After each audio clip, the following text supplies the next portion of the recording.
नमस्कार, आपण पाहतो आहात युग बदल न्यूज मराठी।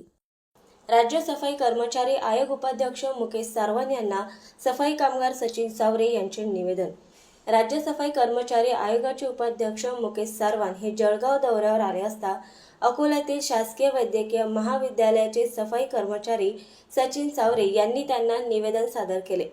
सफाई कर्मचारी सचिन सावरे यांच्यावर झालेल्या हल्ल्यासंदर्भात ते लोकप्रतिनिधीच्या माध्यमातून शासनाकडे सातत्याने निवेदन सादर करून न्याय मागत आहेत।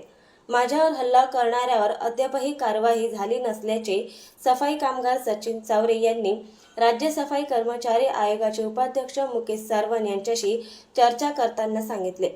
महाराष्ट्र राज्य बावनी पंचायतचे राज्य अध्यक्ष मिथुन बारसे यांच्या प्रमुख उपस्थितीत राज्य सफाई कर्मचारी आयोगाचे उपाध्यक्ष सारवान साहेबांना सचिन सावरे यांनी निवेदन सादर केले। माझ्यावर हल्ला करणाऱ्यावर तातडीने कारवाई करून मला न्याय मिळवून द्यावा अशी मागणी शासकीय वैद्यकीय महाविद्यालयाचे सफाई कर्मचारी सचिन सावरे यांनी निवेदनाच्या माध्यमातून केली आहे। यावर राज्य सफाई कर्मचारी आयोग उपाध्यक्ष मुकेश सारवान म्हणाले की सफाई कामगारावर हल्ला करणाऱ्यावर कायदेशीर कारवाई करण्यात येईल असे आश्वासन सावरे यांना दिले। यावेळी समाधान महाजन, पवन नाले, गब्बर चावरिया आदींची उपस्थिती होती।